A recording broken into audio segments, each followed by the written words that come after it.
vsepr model. This is just taking those drawings that we did in the last video and showing the 3D model of what the molecule would actually look like. Now this is a theory. vsepr stands for valence shell electron pair repulsion. So the theory is all about how the valence electrons are reacting to each other. Since they're all negatives and they want to get as far away from each other as possible, they form specific shapes. So that's hence the reason valence shell electron pair repulsion. The valence electrons are trying to get away from each other. You need to write down what the actual letters stand for because I will ask you, the vsepr model theory is based on such and such. So you need to know simply what the letters mean and you've got your answer. Now, there are 5 shapes you're going to have to know. You're going to have to know the actual shapes and you're going to have to be able to identify what shapes molecules are based on the stuff we did in the previous video. So, for example, linear is 1 or 2 surrounding atoms, 0 unshared pairs, and the bonding angle between all the atoms are going to be 180. So, for example,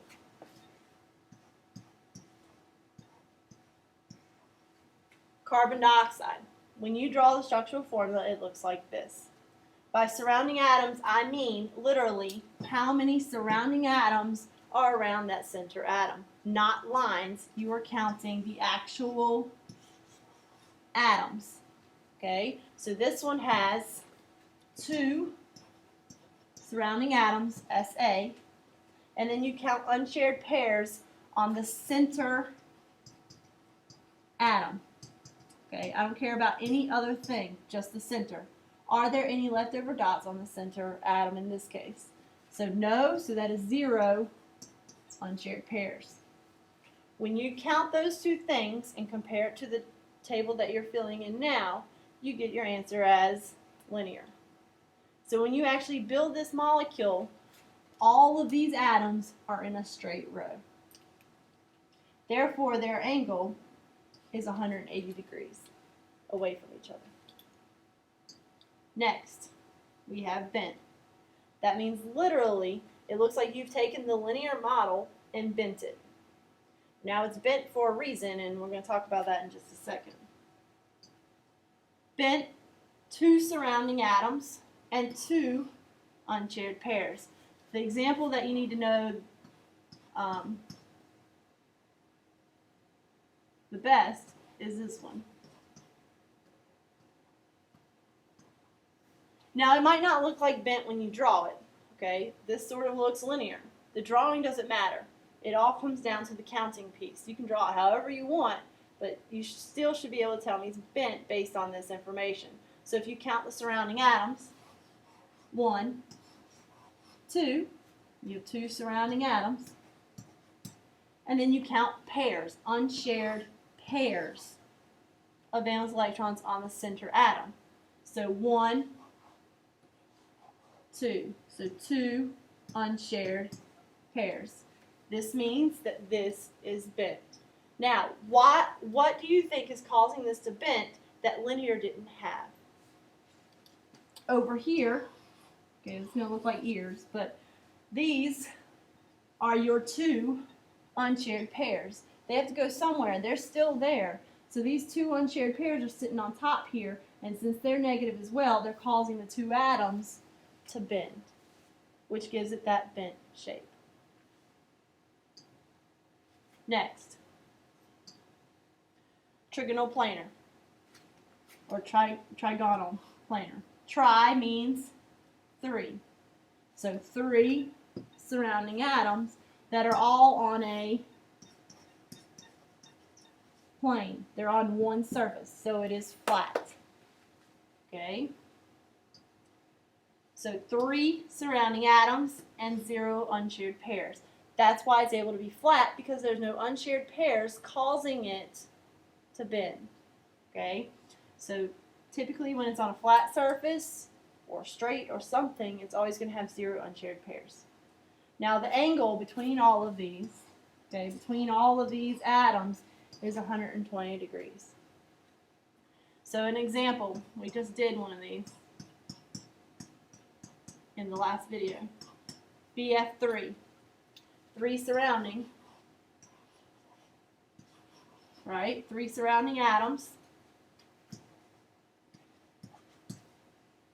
And there's no leftover dots, so 0 unshared pairs. So you get that trigonal planar look. Now the trigonal planar does not look like a T. If you were to actually look at the model, which you are going to do in class, it looks more like a Y. Okay, they're spread out, and again, this angle here is 120. Then you have one that looks very similar to what we just did, but it's not on the same plane. What do you think is different here? What's causing these to bend down is that same thing about the bent. Over here you have 2 unshared pairs.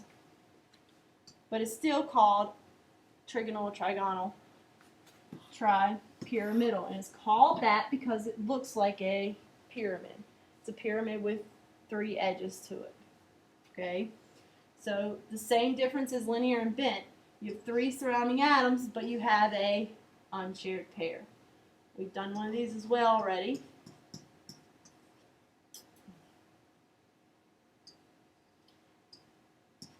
In H3,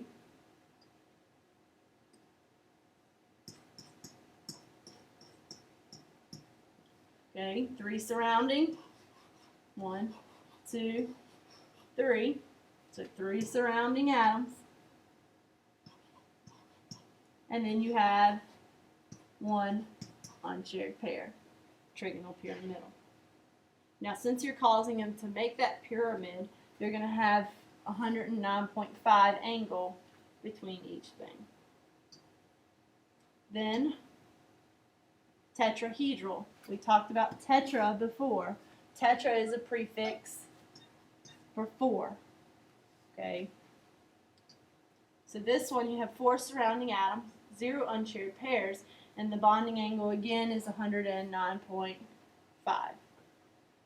So pretty much this is the pyramidal with another atom sticking out of it. And we are going to actually look at the 3D models in class. So an example of this is methane, CH4. Okay. On the board or on paper, it looks like it's just flat, but it's not. Okay. It is a pyramid shape with 1 sticking out of it. So if you count this, we have our 4 surrounding atoms, and we have 0 unshared pairs. Okay, so what we're going to do now is, as a class, we're going to go through some examples, and through these examples and looking back at the notes, you should be able to tell me the shape name. So for instance, SiO2. We're first going to do from the video that we did before this one, we need to draw the electron diagram and the structural formula. Then based off of that, we should be able to tell me the shape name. So SiO2. Si goes in the middle. Okay? Surrounded by 2 oxygens. Si is in group 14. So it has 4. Oxygen, 6.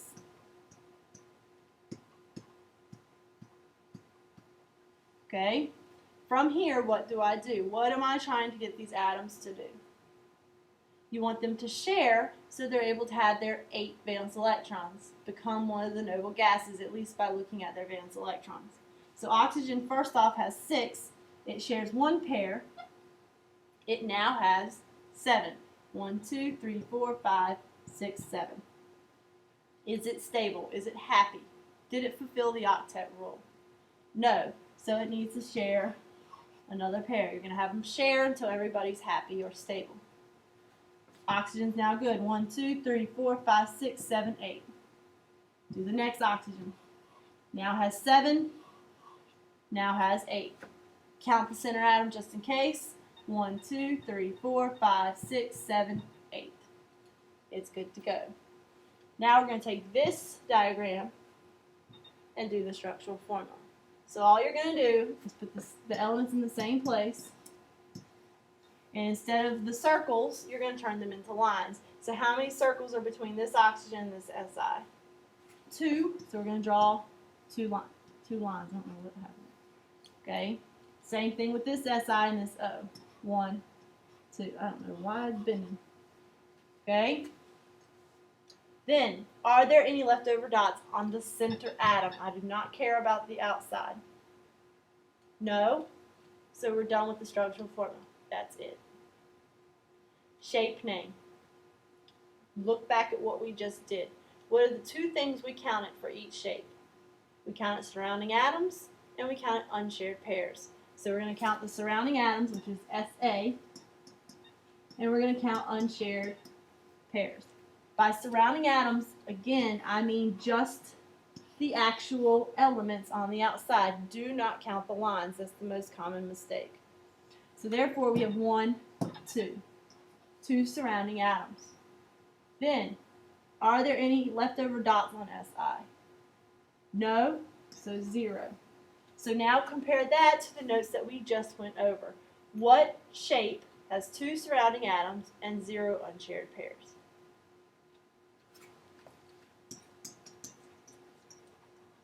Linear. Next, we're going to do this one and then you're going to do the third one on your own and then check. BCl3. B goes in the middle, surrounded by Cl. All the Cl's have 7.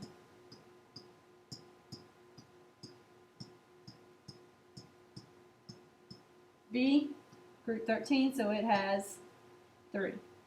Okay, chlorine has 7. Share a pair, it now has 8. It's good. Same thing here, has 7. Share a pair, now it has 8. Again, chlorine, share a pair, now has 8. Okay, and they can only share with that center atom. They can't share across or sharing multiple ones or whatever like that. Boron, 1, 2, 3, 4, 5, 6. Is it stable? Yes, because remember, boron is happy with just 6. Now we need to take this and form the structural formula. So B, surrounded by 3 Cl's. How many bonds are between this boron and this chlorine? 1, so we're going to put 1 line. Same thing here and here. Are there any leftover dots on boron in the center? No. Structural formula is complete. Now we need to go from this and tell the shape name. So we're going to do the same thing. Count the surrounding atoms and unshared pairs. So surrounding atoms. 1, 2, 3. 3 surrounding. And then are there any leftover dots on the center atom? No. 0. So look back at your notes and which shape has 3 surrounding atoms and 0 unshared pairs? Trigonal planar.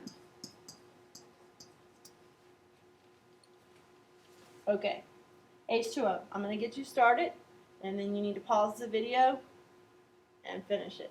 But I do want to get you started on the electron dot diagram, and then you go on your way here. So H2O. First off, I told you typically the element that's in front goes in the center. But hydrogen never goes in the center. So H is never in the center. Carbon, if carbon were in here, carbon is always in the center. So hydrogen, never. Carbon, always. And then you just put all the other elements that are in there around it. So therefore, hydrogen can't be in the middle, so that means oxygen's going to be in the middle, surrounded by 2 hydrogens. From here, pause the video and complete this one.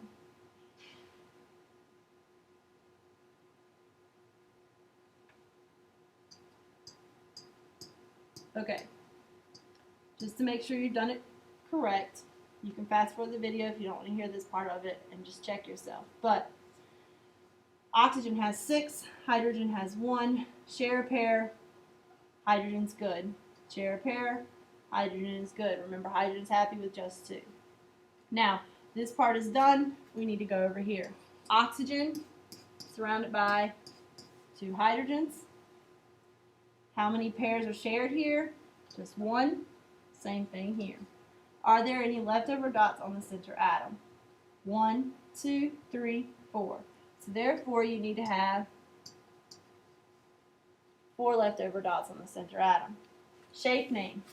Surrounding atoms. 1, 2. 2 surrounding atoms. Unshared pairs. Now remember, you're counting them by pairs, not by individual dots. So we have 1, 2. 2 unshared pairs. There's only one shape that has 2 surrounding atoms and 2 unshared pairs, and that is it.